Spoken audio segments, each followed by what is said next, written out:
Deputy Owen Murphy. Thank you, Chairman, and thank you, Mr. McWilliams. One area that the inquiry has to look at is the relationship between developers and politicians. In your view, is there a relationship between political donations and political decision-making? Is there a relationship? I can't imagine that you would give money to anyone and not expect something back. Have you ever just think about it think about children, right? When you give money to somebody, or you give sweets, or you give a present, you expect them to get something back. Yeah. Witness on the advisor questioner, we're moving into not generalities because we can have this conversation with a cup of tea. How do you think this happens? Okay. If you're talking about specific matters. Okay, fair enough. So I'm not going to move into generalised conversation. Because Mr. McWilliams, you write a bit about this, and you touch upon it quite a few times in your book, Follow the Money. And you said that politicians couldn't make decisions that might inconvenience builders and bankers. And then you go on to tell two stories, one about Bertie Ahern and one about Brian Cowan and a golf class that Brian Cowan held. Are you making an implication when you say that, make that statement and write those two follow-up I don't stories? think we were in the business of mentioning names here, as far as I know. So I think it's impossible for me to answer that specific question. Okay. Well, then when you write about, say, and we will discriminate this to a particular political party, that in the run-up to the 2007 general election, 71% of donations to political parties came from people in property development. You're making a statement today. I'm making a Galway tent connection between a political party and a very significant group, a very significant industry. And I don't think anybody will refute the fact that proximity of a political party, or many political parties, to certain parts of industry is maybe means they're going to get treated differently. And this is not exclusive to Fianna Fáil. I did a one-man show in the Abbey, and I was always intrigued as how the former leader of Fine Gael, for example, got gambling debts, speculative debts written off by AIB. I'd stray out now of individuals. I put But I'm just saying that it always seems to me that maybe this stuff goes on. But I mean, my point is, I think you're right to get windy when you see donations coming from one sector. But I really can't. I can't elaborate on this because of what the chairman is. It's interesting because we talk about how the idea for a guarantee that you were promoting and how the actual guarantee that was implemented was different to that. Yes.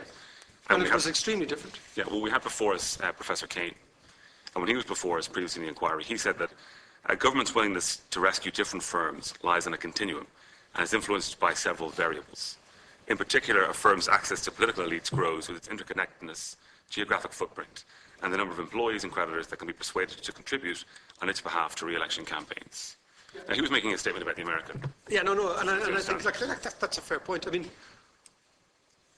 what is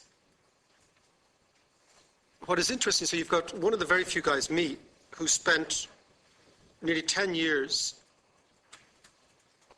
warning about all these and the nexus between bankers and developers and how this was sucking the resources of the country, etc. And although I made all those connections, my major concern as an economist and a commentator, but economics commentator, was the fact that if you see all that stuff emerging, it only reinforces the need to have really strong independent regulation. Because people do what people do, okay?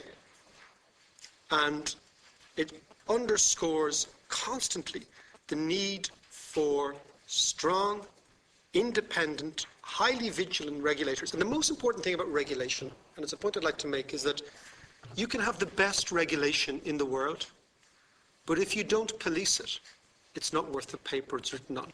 So better to have fewer points of regulation well policed than pages and pages and pages of regulation unpoliced. So, to your point, what you've painted is a picture which underscores absolutely the need for strong, independent, unimpaired, almost loner-type figures. And there's no problem with being a loner. There's no problem with not having a gang to hang out with, right? In order to police what you speak of. But is what Professor Kane's talking about in terms of rescuing different firms, does that bear any relationship to how your proposal for a guarantee develops? I mean, basically you're talking about, what you're suggesting is the guy who was actually most against the bankers ends up in a situation where a consequence of what he thought absolutely necessary was that certain banks would be saved. If you look at my writings... No, sorry, that you had an idea, but that idea was not implemented in the way you thought it would be. Yes. I would have thought that, and I said it in all my writings, that the normal rules of corporate finance should apply in the case of insolvency. Okay? And therefore, you would rescind the guarantee because you'd already plugged the liquidity problem, as I mentioned to Deputy McGrath. And then what you would do is you would line up all the creditors in a room and you would have a bank resolution mechanism, which is the system whereby we as a people, as a society, deals with bad banks. And at the very top, you would have what I call trust creditors. They're creditors in trust, and that are depositors. Like when my mum goes in to put her savings into the bank, she doesn't realise that technically she's lending money to the bank. In her head, it's nest egg, it's grandchildren, it's what she has put away for a rainy day. Okay? She doesn't have any realisation that technically in the event of a bankruptcy, she is a lender. So therefore, my solution, and I've written it, and I wrote it at the time, was that depositors, simple depositors, trust the system. And they should be regarded as trust creditors and really encircled. And under that, then you have the normal hierarchy of creditors, which everybody understands. It happens every single day in this country in receiverships. And that is the system that we could still have, actually. And that, in a way, answers your question that if there were massive insolvencies, they would have had been dealt with in the normal way. And that's the idea of the temporary... intervene or else move on. Because when it comes then to resolution measures, I mean, in your writings you do make implications around that, in terms of, Pardon? you make implications in your writing around some of the resolution measures that follow within the guarantee. For example, the design of NAMA. Yeah, I felt that NAMA... I was very in favour of the Swedish approach, because it looked like quite a good blueprint from a country that doesn't get much wrong, if you know what I mean. Over the years, the Swedes seem to be very good at public administration. What they did was they wrote down their loans incredibly quickly. And that had the effect of allowing the banks that were good, let's say we're saying good and bad, to begin to lend again very, very quickly. And this materialized rapidly in the quite significant growth of the Swedish economy in the 18 months after their banking crisis. My feeling was, and to a degree still is, that the NAMA process was so slow in writing down that it never freed up the banks that had got the stuff off their balance sheet to begin the process of lending. And we remained in what Keynes would have described as a traditional liquidity trap for a long, long time here, where irrespective of how low the interest rate is, the people had too much existing debt and they didn't want to borrow any more.